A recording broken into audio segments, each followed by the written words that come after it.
Okay, let's unpack this. We're diving into a pile of sources about a relationship that, well, it basically detonated into existence. Yeah, it's this really unconventional, super intense connection between two people from just completely different worlds. And our mission today, as you asked, is to really get into the weeds of how fast this all happened. I mean, from an awkward interview to a full-on contract in, what, weeks? Exactly. We need to look closely at the power stuff, the, transactional side of things, and those really central, sometimes kind of shocking terms they set up right at the start. The whole setup is dripping with tension from page one. You got Anastasia Steele, this shy college kid, totally unprepared. Right. She's just filling in for her roommate, Kate, who sounds like she looked amazing even when sick, gammon, and gorgeous, the source says. Well, Anna's there in her sensible brown knee-length boots and her only skirt, feeling completely out of her depth. And the place itself, Gray Enterprises, Yeah. just makes it worse. Oh, yeah. She finds it too clinical, almost sterile, and the staff are all these, immaculate blondes. She actually thinks it's like Stepford. Which says a lot. But then you get inside Christian Gray's office. Yeah. And wow, the scale is one thing, huge desk, right? Massive, 6 people could eat dinner there. But the sources really zoom in on the art. That mosaic of 36 paintings. Yeah, exquisite paintings of, mundane, forgotten objects. It's fascinating. It's almost like even his taste in art screams control, doesn't it? I think so. It's not just about being rich. It's he wants to impose order on things that are usually messy or overlooked, maybe trying to control his own past or something. A visual clue right away. So that's the backdrop for their first actual meeting. Huh. Anna's completely flustered, blushing, stuttering. Total panic mode. And Christian Gray's 27, ridiculously good-looking apparently, and just unnerving. And he doesn't waste any time setting out his worldview. Not at all. He's very clear. I don't subscribe to luck or chance. The harder I work, the more luck I seem to have. It's all earned, all controlled. Which prompts Anna to actually call him a control freak. And he doesn't even blink, just owns it. I exercise control in all things, Miss Steele. It's just a fact. No apology, no explanation. And he connects that directly to his money, to his power. He employs, 40,000 people? Yeah, he talks about the responsibility power, if you will. But you gotta wonder, is it really about responsibility, or is that just how he justifies needing absolute control? The sources kind of lean towards the latter, I think. His power comes from how he can impact all those lives financially. Then things get super awkward with Kate's questions. Oh, man. Ugh, yeah. The ones Anna has to read out loud, asking if he was adopted. And if he's gay, can you imagine? Awful. She has to backtrack immediately, explain she's just the roommate, not some colleague digging into his personal life. The whole interview is basically a dumpster fire. Pretty much. Yet somehow Anna feels this odd current between them, like electricity. Which she writes off as just nerves at first. Understandably. But turns out it wasn't just nerves. Because Christian Grey, he doesn't just let it drop after that disaster interview. Nope. Suddenly, he pops up where Anna works part-time. Clayton's Hardware. Quite the coincidence. Right. His reason is plausible-ish, I guess. He was visiting the WSU Vancouver Farming Division nearby. Yeah, supposedly funding some big research grant there. $2.5 million. Okay, fine. But it's still a bit much, isn't it? A billionaire needing Anna's help finding. Rope and cable ties. Exactly. The specific items are kind of telling, don't you think? Tools of control. Definitely leans into the theme, and then their fingers brush when she's helping him. And she feels that jolt again. Describes it like zapping through me like I've touched an exposed wire. So, okay, not just nerves. It's definitely mutual, physical. Which leads pretty quickly to a photo shoot Kate wants, and then Christian asks Anna out for coffee. And she tells him straight up that she finds him intimidating. Which is when he gives her that first big warning. I'm not the man for you. And flat out says, I don't do romance. So why warn her but still pursue her? It's like, oh, he's setting the rules from the outset. Totally. I want you, but these are the terms. And then he immediately shows her a glimpse of his world. Yeah, the helicopter Charlie Tango. Staying at the Heathman Hotel, his apartment at Escala with its own helipad.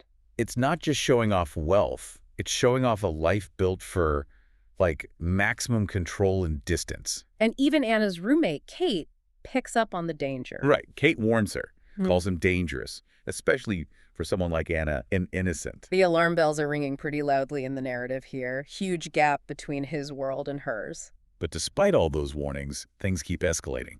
They end up at his penthouse apartment. Which sounds huge, palatial, but also, again, very white and clinical, stark. And this is where you really see the clash between what Anna might be hoping for and Christian's reality. It starts with the gift, right? Yeah. First edition copies of Tess of the D'Urberville. Which is quite a choice. It really is. Handing her this classic tragedy about a ruined, innocent, doomed love, and then immediately following it up with a legal document. The non-disclosure agreement. The NDA. Yeah. He presents it as necessary if she wants option 2, debasement. Debasement. What a word. And here's the kicker.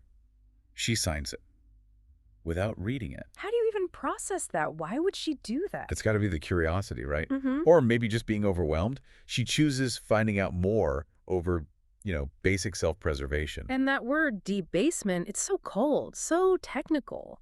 It frames the whole power dynamic he needs. They're shifting right then and there from maybe romance to something purely contractual. And the straight talk continues. Anna asks, pretty naively, if he's going to make love to her. And he just shuts that right down. I don't make love, I fuck hard. Just brutal honesty. But then the conversation totally goes off the rails when she admits she's a virgin. Ah, yes. That makes him palm-twitchingly mad. Why? It throws a wrench in his whole system, doesn't it? Yeah, it must. Virginity brings innocence, emotional complexity, stuff his carefully constructed world probably isn't designed to handle. It forces him off script. And it's right after that emotional reaction that he shows her the playroom. Yep. The infamous Red Room of Pain, her first glimpse. She sees the carabiners in the ceiling. And he demonstrates a flogger. It's described as suede with small plastic beads, but it's more than that. It's the physical symbol of the contract, right? Exactly. It's the visual representation of the debasement, the pain and submission that the NDA implies. She does actually try to negotiate the contract a bit, though. She does, yeah. Focuses on the food list they want her to follow and the sleep requirement. And he gives ground on those pretty quickly. Lowers the sleep to 6 hours, ditches the food list. Why concede those? Maybe it shows he can compromise, but only on things that don't touch his core need for control. Things that are more lifestyle, less psychological. Because he digs his heels in on the big ones. Oh, absolutely. You will not touch me without permission, and you will not look me in the eye. That physical boundary, the visual separation, it says so much about his discomfort with intimacy outside his very specific rules. Those rules get tested almost straight away, Right. which leads to the first major blow-up. Right. Christian finds out Anna saw her friend Jose, the photographer guy, which breaks the agreement. He shows up at her apartment, furious, described as frosty. And when she tries to avoid him, there's this scary chase scene inside her own apartment. Yeah, it ends with him tying her wrists to her bed. With his tie. His expensive silver gray silk tie.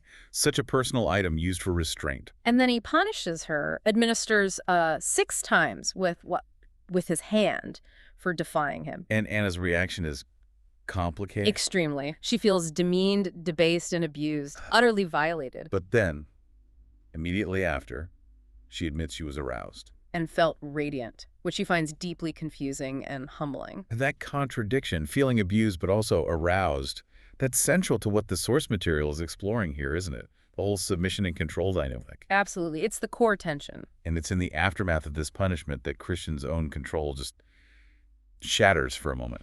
Yeah, Anna makes a connection. She compares his need to inflict punishment with his fear of being touched his own hard limit. And he just loses it, turns ashen. Why did that specific comparison hit him so hard? Because she saw through the armor. She basically linked his controlling behavior directly to his hidden trauma, the thing he protects with all those rules. The wound he tries to hide. Exactly. He even admits then about his past, about Elena Mrs. Robinson finding him on a destructive path when he was 15. Anna's words basically ripped open that old wound. And seeing him that vulnerable, that devastated, it's too much. For both of them, really. Yeah.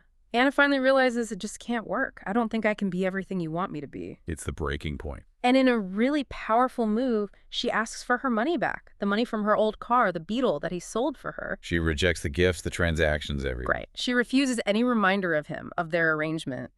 Christian panics, pleads, no, don't go. But she leaves. Feeling utterly, utterly broken. Yeah. And that's where this first intense phase ends, rejecting the whole transactional framework. So wrapping this up, what does this deep dive really show you, the listener? We saw this whole world, this whole dynamic get built in just a few weeks. Yeah, this stark contrast between extreme control, huge wealth, and this strict contract, all built on surprisingly shaky emotional ground, especially Christians' past trauma. And everything becomes loaded with meaning, right? Those paintings, the silk kai used as rope, tiny details become huge in that hyper-controlled space. Definitely. And you constantly see the clash between Christian system, the transactions, the rules, and Anna's longing for something more traditional, hearts and flowers, as the source puts it. So as you think about this incredibly controlled guy, Hmm. Christian, who admits he barely sleeps and needs total authority. I remember Oh, that. yeah, his piano playing, everything from, what, Thomas Tallis, that old choral stuff? Right, 16th century, Yeah, all the way to Kings of Leon. yeah. Super eclectic. So here's something to chew on. Given how much trouble he has actually talking about his feelings or his trauma, could playing the piano, moving across all those different styles and centuries in the middle of the night, could that be his only real way to let out all that intense emotion?